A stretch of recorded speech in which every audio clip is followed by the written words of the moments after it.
During the annexation of Crimea in March 2014, the Kyiv Mohyla Journalism School launched a fact-checking website that attracted journalists, technology experts, and translators worried about the Kremlin-fueled disinformation about Ukraine in their media.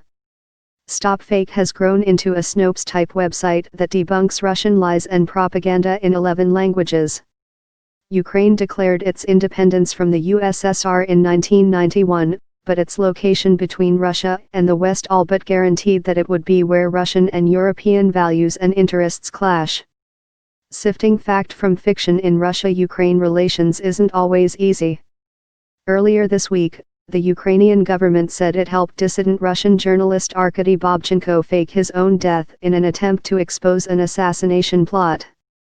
Newspulse News reached out to StopFake co-founder Ruslan Denikenko to hear more about propaganda narratives, media literacy, and how disinformation chips away at faith in democracy.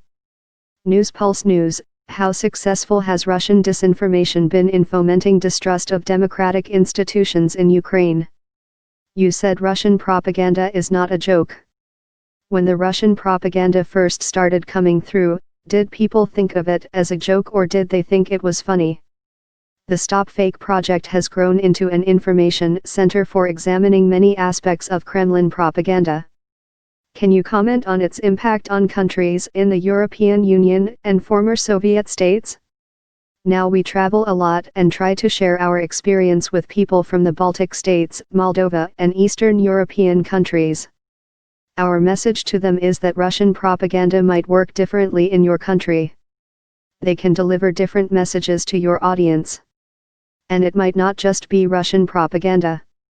In Balkan states, it might be Serbian or other types of propaganda. But our main message is to not ignore it and find a way to protect your people from being influenced. When did StopFake realize that Russia had launched a multifaceted propaganda campaign aimed at disrupting the US presidential election in 2016? What was your reaction? What advice do you have for increasing media literacy? How can one better deduce whether a story is fake or real? Do you think the Russian hackers exploit Western values to further their messaging? Absolutely.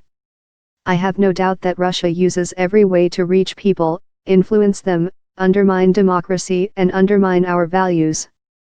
They say, why did you prohibit Russian television?